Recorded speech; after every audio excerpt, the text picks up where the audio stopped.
Morning students.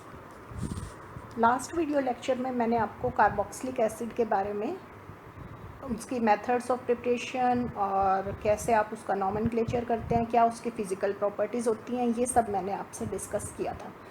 आज हम इसकी केमिकल प्रॉपर्टीज़ जो है वो एक्सप्लेन करूँगी, मैं आपको रिएक्शंस बताऊँगी। अब कार्बोक्सिलिक ग्रुप हमने देखा था, that is made up of COOH group, ठीक है। तो उसमें कार्बोनिल ग्रुप भी था आपका और OH ग्रुप भी था। लेकिन अब क्या होता है, जो कार्बोनिल ग्रुप है कार्बोक्सिल के अंदर वो लेस इलेक्ट्रोफिलिक होता है then carbonyl, carbanion, aldehydes and ketones. क्यों? ड्यू टू रेजोनेंस, क्योंकि कार्बोक्सिलिक ग्रुप में रेजोनेंस पॉसिबल है और रेजोनेंस की वजह से जो ऑक्सीजन से लोन पेयर है वो कार्बन की तरफ शिफ्ट हो जाता है और जिसकी वजह से उसका इलेक्ट्रोफिलिक कैरेक्टर कम हो जाता है। तो जो कार्बोनिल ग्रुप के रिएक्शंस हैं वो आपके न्यूक्लियोफिलिक एडिशन रिएक्शंस हमने पढ़ी हुई हैं, जैसे कि आपके ऑक्साइम्स बनाते हैं, ये हाइड्राजोन बनाते हैं, फिनाइल हाइड्राजोन बनाते हैं, ये रिएक्शंस हमने पढ़ी थी। तो ये आपके जो कार्बोनिल ग्रुप की पर्टिकुलर न्यूक्लियोफिलिक एडिशन रिएक्शंस हैं ये कार्बोक्सिल ग्रुप शो नहीं करता। क्यों नहीं करता? क्योंकि जो कार्बन है इसके अंदर दैट इज़ लेस इलेक्ट्रोफिलिक, ठीक है। तो फिर जो ये आपकी रिएक्शन शो करता है कार्बोक्सिल ग्रुप वो मैं आज आपको बताऊंगी। तो फर्स्ट आपकी रिएक्शन है एसिडिक नेचर। अब जो नेम से पता चल रहा है कार्बोक्सिलिक एसिड्स, तो एसिड्स हैं तो एसिडिक नेचर होगी। तो ये जो है एक्टिव मेटल्स आपकी कौन सी होती हैं? Sodium, potassium, calcium, magnesium, zinc, ठीक है। इनके साथ रिएक्ट करके ये कॉरेस्पॉन्डिंग साल्ट बना देता है और हाइड्रोजन गैस इवॉल्व करता है। जैसे ये रिएक्शन देखिए, RCOOH सोडियम मेटल के साथ मैंने रिएक्शन की है और सोडियम साल्ट बन गया आपका एसिड का and hydrogen gas is evolve. तो इवोल्यूशन ऑफ हाइड्रोजन गैस जो है वो यही शो करती है कि this is acidic in nature, ठीक है। Moreover, they also react readily with aqueous solution of sodium hydroxide। ये देखो NaOH के साथ रिएक्शन की है मैंने, तो साल्ट बन जाएगा एंड वाटर। इसी तरह सोडियम बाइकार्बोनेट के साथ भी ये रिएक्ट करेंगे और उसको डिकम्पोज कर देंगे, liberating CO2 gas, carbon dioxide gas. तो लैब में हम इसका यही टेस्ट करते हैं कार्बोक्सिल ग्रुप का, कि जब आप उसमें एक्वस सॉल्यूशन डालोगे सोडियम बाइकार्बोनेट का तो ब्रिस्क एफरवेसेंस इज इवॉल्व्ड। अब ये ब्रिस्क एफरवेसेंस फिनोल्स में नहीं होती, जो कि ये इंडिकेट करते हैं कि फिनोल्स का एसिडिक कैरेक्टर जो है वो कम है कार्बोक्सिलिक एसिड से, ठीक है। Carboxylic acid evolve CO2 gas when treated with sodium bicarbonate. ये आपकी रिएक्शन लिखी हुई है मैंने, CO2 गैस इज इवॉल्व्ड, ठीक है। और अल्कली के साथ भी ये रिएक्ट करके आपके साल्ट्स बनाते हैं। उसके बाद नेक्स्ट रिएक्शन है आपकी एस्टर फॉर्मेशन। अब आपको पता है कि जब आप एसिड है उसमें अल्कोहल मिला देंगे तो एस्टर्स बन जाएंगे। तो this reaction is also known as Fischer Speier esterification. आपको एस्टेरिफिकेशन करनी है, एसिड की प्रेजेंस में करनी है। इधर you can take concentrated sulphuric acid और you can take dry HCl gas. तो जब आप इनकी प्रेजेंस में एसिड्स को अल्कोहल्स के साथ ट्रीट करोगे तो आपका क्या होगा? Ester is formed. आप देखो RCOOR- आपका बन जाएगा एंड वाटर इज रिलीज्ड, ठीक है। तो ये जो रिएक्शन है ये इक्विलिब्रियम में एग्जिस्ट करती है। इक्विलिब्रियम में क्या होता है कि अब ये जो एस्टर बना है वो इस वाटर के साथ इमीडिएटली रिएक्ट करके दोबारा से एसिड और अल्कोहल में चेंज हो जाता है। तो इसको आपको अवॉइड करने के लिए आपको क्या करना है कि आपको ये जो वाटर बना है इसको इमीडिएटली रिमूव करना है as soon as it is formed, ठीक है। तो एक स्पेशल एपरेटस होता है, डीन स्टार्क एपरेटस, आप इससे ये वाटर रिमूव कर सकते हैं। उसके बाद आपका एस्टर एसिड और अल्कोहल में कन्वर्ट बैक नहीं होगा, राइट। तो ये थी आपकी सेकेंड रिएक्शन, एस्टेरिफिकेशन रिएक्शन, जिसमें आपके एस्टर्स बने। Then next is amide formation. Amide formation क्या होती है? Reaction with ammonia. जब आप कार्बोक्सिलिक एसिड्स को अमोनिया के साथ ट्रीट करते हैं तो पहले उसके अमोनियम साल्ट बन जाते हैं।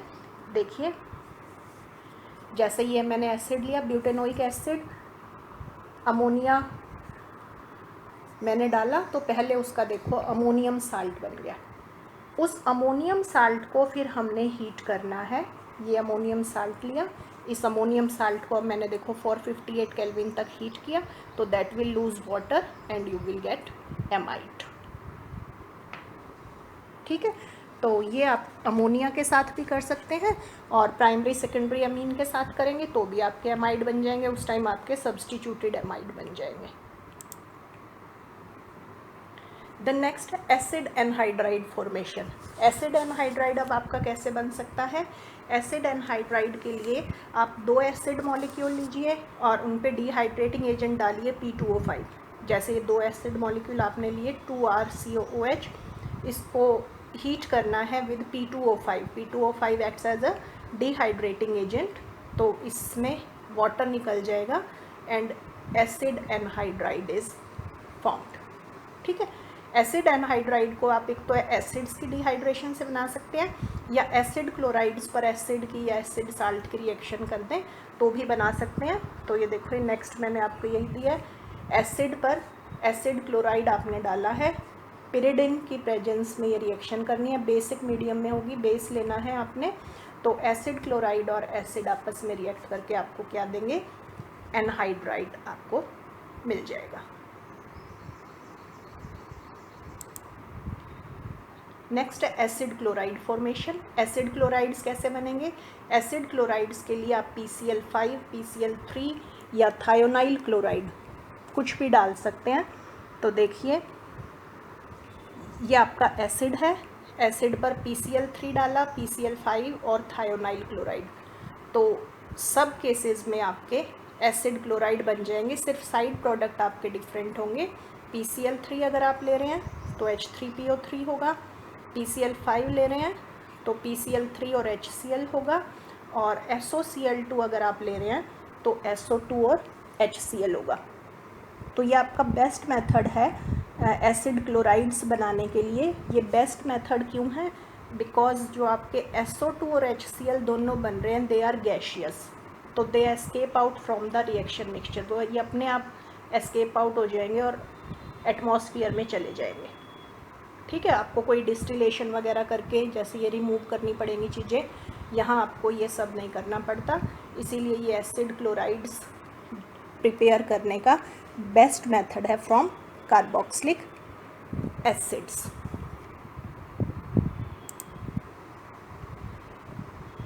नेक्स्ट है आपकी फॉर्मेशन ऑफ 2 हेलो एसिड्स।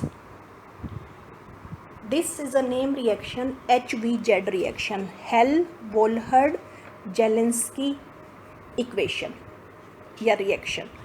इसमें क्या होता है कि आपने एलिफेटिक कार्बोक्सिलिक एसिड लेने हैं, वो आपके क्लोरीन या ब्रोमीन किसी के भी साथ रिएक्ट करेंगे in presence of red phosphorus to give alpha halo acids. आपके अल्फा या जिसको आप 2 हेलो एसिड्स भी बोल सकते हैं, वो आपके बनेंगे।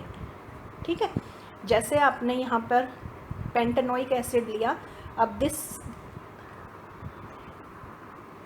देखो ये CH2 आपका अल्फा कार्बन एटम है, अल्फा, या इसको यहाँ से अगर IUPAC में करेंगे तो ये 2 है, दिस इज़ 1, दिस इज़ 2। तो इस पर आपकी मैंने ब्रोमीन डाली है, तो इस वाले पर आपकी ब्रोमिनेशन हो जाएगी, यू विल गेट CHBr। ठीक है, अगर आप एक और मोल डाल देंगे तो this will change to CBr2, लेकिन आपके फर्दर ये जो बीटा गामा डेल्टा है ये चेंज नहीं होंगे, ये ध्यान रखना है आपने। ठीक है, कि जो भी आपकी हेलोजिनेशन होगी that occurs only at the alpha position, और जितने भी अल्फा पोजीशन पे आपके हाइड्रोजन एटम हैं वो अगर आपके रिप्लेस हो गए हेलोजन एटम से तो उसके बाद फर्दर आपकी रिएक्शन स्टॉप हो जाएगी, बीटा गामा वगैरह आपके रिप्लेस नहीं होंगे, राइट। तो this is HVZ reaction. Then next you can reduce carboxylic acids. अब कार्बोक्सिलिक एसिड की रिडक्शन आप एल्कोहल्स में भी कर सकते हैं, आप एल्केन्स में भी कर सकते हैं। एसिड्स की रिडक्शन आप लिथियम एल्यूमिनियम हाइड्राइड से कर सकते हैं।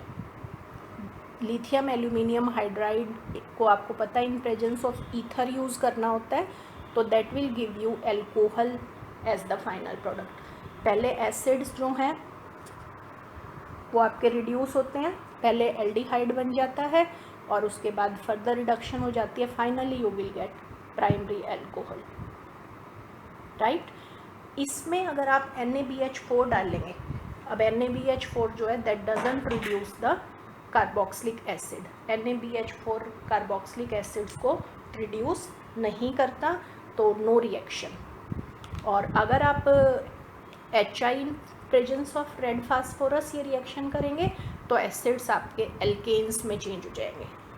रिडक्शन की डिटेल में आपको अगर कोई वीडियो देखनी है तो मैंने लिथियम एल्यूमिनियम हाइड्राइड की एक अलग, सोडियम बोरोहाइड्राइड की अलग और HI रेड फास्फोरस की अलग वीडियो मैंने यूट्यूब चैनल पे अवेलेबल है, वहाँ आप डिटेल में ये रिएक्शंस देख सकते हैं। यहाँ फ़िलहाल आपने ये याद रखना है कि LAH आपका प्राइमरी अल्कोहल बना देगा, NaBH4 के साथ रिएक्शन नहीं होगी, HI रेड फास्फोरस आपका एल्केन बना देगा।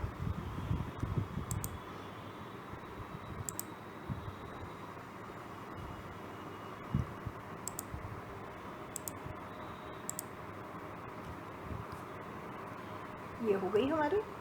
देन नेक्स्ट रिएक्शन है डीकार्बोक्सिलेशन।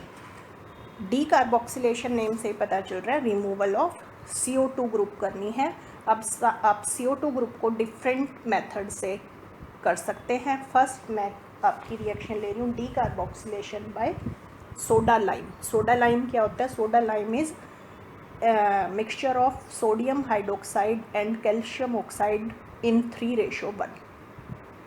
ठीक है, तो जब आप सोडा लाइम के साथ हीट करते हैं सोडियम साल्ट्स ऑफ एसिड को, ड्यूमास मेथड है ये आपका, तो एल्केन्स आपके बन जाते हैं। देखो कि कैसे बनेंगे, ये सारा मैकेनिज्म देखिए आप। एसिड लिया आपने, एसिड सोडा लाइम के साथ एल्केन्स में चेंज हो जाते हैं, CO2 इज इवॉल्व्ड। ये रिएक्शन आपकी डीकार्बोक्सिलेशन रिएक्शन। तो डीकार्बोक्सिलेशन रिएक्शन होती कैसे है? डीकार्बोक्सिलेशन रिएक्शन में जो बेसिक आपने NaOH लिया, यहाँ से OH नेगेटिव आपका इस हाइड्रोजन को एब्स्ट्रैक्ट करके ले जाएगा, तो ये कार्बोक्सिलेट आयन में चेंज हो गया। कार्बोक्सिलेट आयन से अब ये आपका इधर शिफ्ट हो गया, तो ये कार्बन डाइऑक्साइड होगी, ये कार्बन डाइऑक्साइड रिमूव हो जाएगी, ये बॉन्ड पेयर यहाँ शिफ्ट हुआ तो R के ऊपर नेगेटिव चार्ज आ गया, तो यानी यहाँ पर आपका जो इंटरमीडिएट बनेगा वो क्या बनेगा? कार्बन आयन बनेगा, कार्बन के ऊपर नेगेटिव चार्ज है। ठीक है, फिर वो कार्बन आयन प्रोटॉन पिक कर लेगा to give you corresponding hydrocarbon. This carbon ion now will pick the proton and give you RH, तो फाइनल हाइड्रोकार्बन इज फॉर्म्ड। ठीक है, तो ये आपकी रिएक्शन थी। जब आप डीकार्बोक्सिलेशन करें विद सोडा लाइम तो आपको क्या मिलता है? आपको एल्केन्स मिलते हैं। Then next you can decarboxylate by Kolbe's reaction और हुंस-डिकर रिएक्शन। तो पहले कोल्ब्स रिएक्शन देखिए, ये आपके ऊपर कोल्ब्स रिएक्शन है। कोल्ब्स रिएक्शन में आपको क्या करना होता है? आपको सोडियम या पोटाशियम साल्ट लेना होता है कार्बोक्सिलिक एसिड्स का, और एसिडिक मीडियम में, एक्वस मीडियम में आपको लेना होता है और इलेक्ट्रोलिसिस करनी होती है। तो जब आप उसकी इलेक्ट्रोलिसिस करेंगे तो आपका ये बन जाएगा RR। जितने आपके R, जैसे यहाँ पे था CH3COONA, तो आपका CH3CH3 इथेन बन जाएगा। Carbon dioxide is released, hydrogen is released, and NaOH is formed. ठीक है। तो दिस इज़ कॉल्ड्स इलेक्ट्रोलिटिक, आप इसको रिएक्शन भी बोलते हैं या डी कार्बोक्सिलेशन भी बोलते हैं, जिसमें आप सोडियम साल्ट्स ऑफ एसिड्स लेते हैं और आपने उसकी इलेक्ट्रोलिसिस करनी है, तो आपका जो ये RR है, एल्केन है, that is formed at anode, anode पर ही आपका बनेगा। देन एक और रिएक्शन है कि इंस्टेड ऑफ सोडियम साल्ट आप सिल्वर साल्ट्स लें, फैटी एसिड्स के या carboxylic acid you can say silver salt लें, और आपको उसको ब्रोमीन के साथ रिफ्लक्स करना है in presence of CCl4, carbon tetrachloride, heat करना है, रिफ्लक्स करना है। तो ये जो silver salt of fatty acids हैं they will change into alkyl bromide, RBr बन जाएगा आपका, AgBr and CO2 is release. Main इस कंपाउंड से हमें CO2 रिमूव करनी है, डीकार्बोक्सिलेशन रिएक्शन हम कर रहे हैं, तो यहाँ से CO2 रिमूव हो जाएगी। ये आपका हुंसडिक का रिएक्शन है और बहुत ही इम्पॉर्टेंट रिएक्शन है ये for preparing alkyl bromides. Alkyl bromides बनाने के लिए बहुत ही बेस्ट मेथड है ये आपका।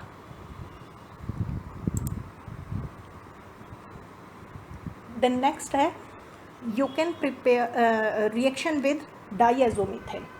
आप डाईएजोमीथेन, अब आपका क्या होता है CH2M2। जब आप डाईएजोमीथेन डालेंगे तो ये CH2 आपका इस हाइड्रोजन के साथ अटैच हो जाएगा, तो ये CH3 हो गया, तो आपके एस्टर्स बन जाएंगे। तो एक एस्टर, एक मिथाइल ग्रुप आपका एस्टर में जरूर होगा, क्योंकि CH2 और H आपस में कंबाइन कर रहे हैं, तो ये रिएक्शन आपको क्या देगी, मिथाइल एस्टर्स।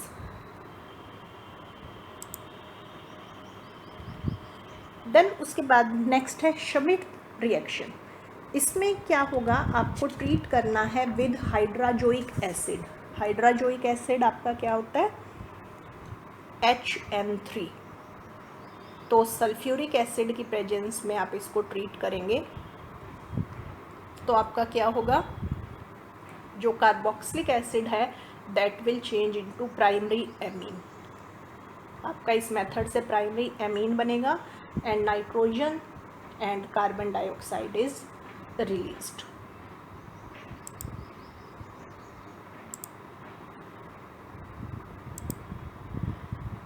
नेक्स्ट है रिंग सब्स्टिट्यूशन इन एरोमेटिक एसिड्स, यानी कि एरोमेटिक सब्स्टिट्यूशन रिएक्शन।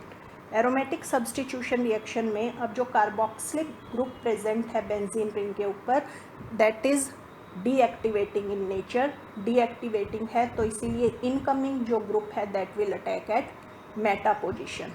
तो यानी ये ग्रुप जो है आपका मेटा डायरेक्टिंग ग्रुप है। तो नाइट्रेशन, सल्फोनेशन, ब्रोमिनेशन सारी रिएक्शन ये शो करेगा। It doesn't show Friedel Crafts reaction. जो एरोमेटिक कार्बोक्सिलिक एसिड है वो फ्रीडल क्राफ्ट रिएक्शन शो नहीं करते। क्यों नहीं शो करते, क्योंकि जो COOH ग्रुप है आपका उसका जो इलेक्ट्रॉन विड्रॉइंग इफेक्ट है वो डीएक्टिवेट कर देता है बेंजीन रिंग को, ठीक है। And any group that decreases the electron density of aromatic nucleus that will deactivate the ring towards electrophilic aromatic substitution. तो इतनी ज़्यादा डीएक्टिवेशन हो जाती है कि it doesn't undergo Friedel Crafts reaction.